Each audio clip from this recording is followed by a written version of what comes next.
खरं महाराष्ट्रागा शोभणारा निर्णय, क्रांतिज्योती सावित्रीबाई फुलेंच्या महाराष्ट्रागा शोभणारा निर्णय हा 8 जुलै 2024 गा शासनाने घेतला. शासनाचं अभिनंदन.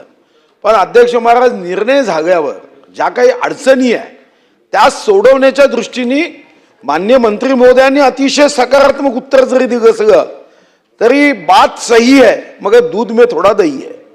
अडचण काय ते अध्यक्ष महाराज की या विद्यार्थिनींना क्रांतिकारी निर्णय म्हणजे ज्या निर्णयाने आमच्या महाराष्ट्राचा गौरव वाढेल, पण या ठिकाणी त्यांना संस्था चालकांवर दबाव टाकून, दादागिरी करून, FIR करून आपण जर सांगितलं की आम्ही पैसे पाठवणार नाही पण तुम्ही शिकवा, तर हे काही महाराष्ट्राचा गौरव वाढवणार नाही. मग याला काय केलं पाहिजे? खरं तर आमचे चंद्रकांत दादा अतिशय अनुभवी आहे आणि विद्यार्थी क्षेत्रामध्ये त्यांचा एवढा अनुभव बोटावर मोजण्या इतक्या लोकांमध्ये आहे. डॉक्टरेट ऑफ स्टुडंट प्रॉब्लेम याच्यामध्ये डॉक्टरेट आहे. तर पहिला निर्णय मंत्री महोदय, वित्त विभागातून तुम्हाला पैसेच दिले जात नाही, तुम्ही आकडे काढा. जो निधी आउटले मंजूर होतो तो वितरितच होत नाही. तर पहिला मुद्दा की तुम्ही निगेटिव्ह ट्रेझरी सिस्टीमचा आग्रह का करत नाही?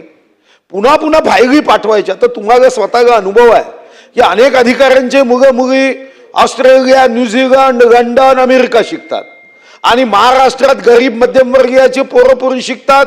त्यांना निधी देताना असं वाटतं की जसं काही यांच्या घरचा पैसा देतोय, यांची घरं विकतोय, सोनं विकतोय. SNDT युनिव्हर्सिटीचं चांगलं उदाहरण आहे. मुलींच्या शिक्षणासाठी करतोय. पैसे देताय का? 200 कोटी बजेटमध्ये आहे, वितरित नाही केलंय. CM साहेबांनी सांगितलं. म्हणजे कधीतरी याच्यावरही मला बोलायचंच आहे की तुमची पोरं शिकतील न्यूझीलंड, अमेरिका आणि आमच्या गरिबांच्या पोरी शिकायच्या असेल तर तुमच्या बापाचा पैसा आहे का वितरित करताना? आणि म्हणून मंत्री महोदय, तुम्ही निगेटिव्ह ट्रेझरी सिस्टीम करणार आहात का? AI चा उपयोग प्रदर्शनी, एक्झिबिशन, मग शिक्षण क्षेत्रात AI चा उपयोग नाही करता येत का? की तुम्हाला आर्टिफिशियल इंटेलिजन्स, कृत्रिम बुद्धिमत्ता, कारण आता माणसाच्या बुद्धिमत्ता कमी झाल्या, आता आपल्याला आर्टिफिशियलच वापरावी लागणार आहे. मग आर्टिफिशियल बुद्धिमत्ता वापरून एखाद्या मुलीला, गरीब आहे, भामरागडमध्ये आहे, अंकिस आहे, असं आहे, पोटाचं दागिना गहाण ठेवून बिचारी तुमच्या 100% या योजनेमध्ये ती येते आणि मग तिला कधीतरी तो मॅनेजमेंट संस्था चालक सांगतो की तुझे पैसे अजून सरकारने पाठवले नाही. अध्यक्ष महाराज, सरकारचे पैसे एकदम परफेक्ट टाइमला जावे यासाठी आर्टिफिशियल इंटेलिजन्सचा उपयोग करता येणार नाही का? फक्त कॉलेजमध्ये शिकवायचं का? आता आम्ही तर आमचे ज्ञान कमी पडताय, जगातले विद्यापीठ आणतोय. कारण ते एक काळ होता आमचा नालंदा, तक्षशिलामध्ये चीनी प्रवासी येऊन शिकायचे. आता आम्हाला जगातले विद्यापीठ मुंबईत आणावं लागतंय कारण आमचं ज्ञान भंडार कुठेतरी कमी झालं.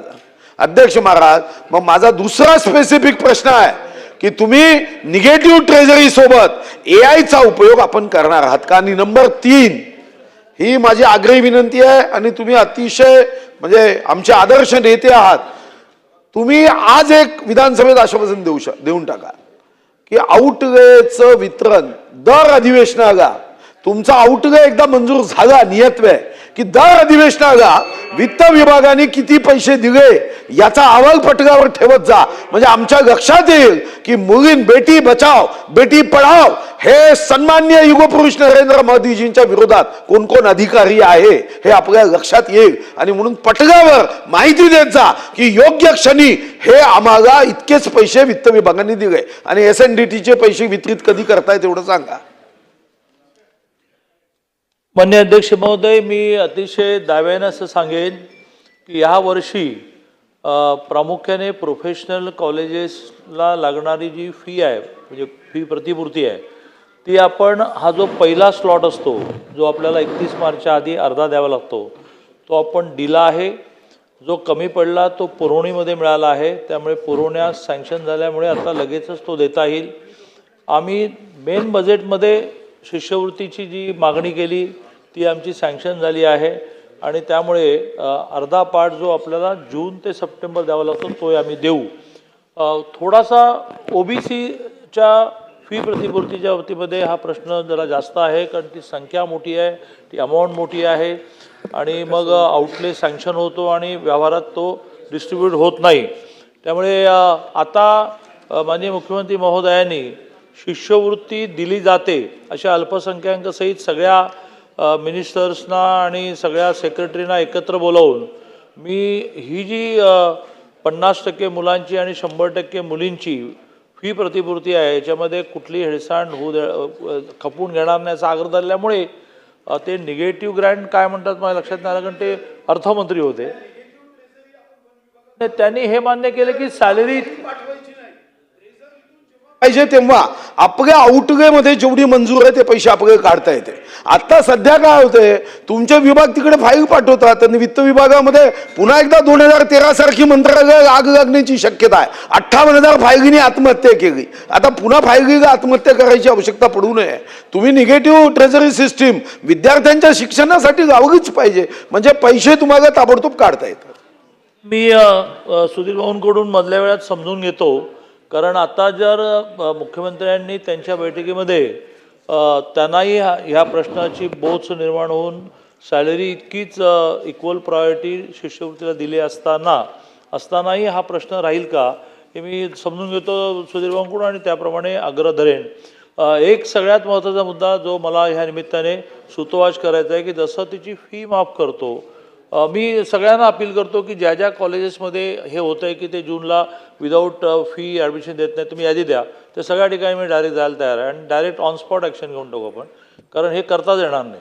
हां, त्यांना परवडत नाही वगैरे हा जो सुधीरभाऊंचा मुद्दा म्हणला तो आहे, तो हळूहळू जवळ आणू. जसं आता आम्ही पॉलिटिकल इंजिनिअरिंगची 100% दिली, काही अडचण येणार नाही.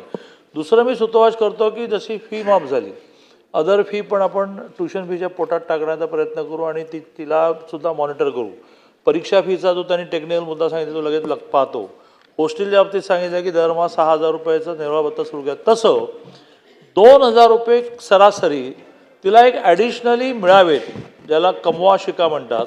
याची संख्या खूपच नगण्य आहे. ती महाराष्ट्राची 5 लाख करता येईल का असा एक प्रयत्न आपला चालला आहे की ज्यात विद्यापीठ काही कॉन्ट्रीब्यूट करेल, कॉलेज काही कॉन्ट्रीब्यूट करेल, सरकार काही कॉन्ट्रीब्यूट करेल आणि काही करून कॉलेजमध्ये किंवा विद्यापीठात तिला झालेल्या कामं, आणि कामं म्हणजे काय, तर लायब्ररीत काम कर, लॅबोरेटरीत काम कर, कॉलेजच्या आवारामध्ये झाडं लावण्याचं काम कर, आजूबाजूच्या परिसरातल्या काही सामाजिक प्रकल्पांना जाऊन 2 तास वेळ दे. यात 60 रुपये पर तास याप्रमाणे 2,000 रुपये दरमहा तिला मिळालेच पाहिजे आणि असे 5 लाख मुलींना मिळाले पाहिजे. याच्यावर आम्ही आता काम करतो आहोत. अशा प्रकारची कुठलीही घोषणा ही अर्थ खात्याशी बोलल्याशिवाय करणं हे बरोबर नाही, पण याची एक जुजबी संख्या ही प्रत्येक विद्यापीठात कॉलेजमध्ये असते, ती 5 लाखापर्यंत नेता आली तर एवढं सगळं करून पुन्हा 2,000 रुपये दरमहा, पॉकेट मनी शब्द चुकीचा असेल पण तिला अन्य खर्चासाठी मिळतील असा आपला प्रयत्न चाललेला आहे. हां, एक आणखीन म्हणजे जे मी वाचता थांबलो, कारण 30-32 मुद्दे आहेत. CET मार्फत जिल्हानिहाय स्कॉलरशिपसाठी केंद्र चालू करतो आहोत, म्हणजे 40 केंद्र सुरू करतो. त्या स्कॉलरशिपचा फॉर्म कसा भरावा, कॉलेजने काही अडचण निर्माण केली का, कॉलेजला रिएम्बर्समेंट चुकून भरली गेली असेल तर ती तिच्या डायरेक्ट अकाउंटला आली पाहिजे. यासाठी 40 केंद्र जूनपासून आपण सुरू करतो. प्रश्न क्रमांक 2. अध्यक्ष महोदय, प्रश्न क्रमांक 23,464. अध्यक्ष महोदय, छापल्याप्रमाणे. अध्यक्ष महोदय,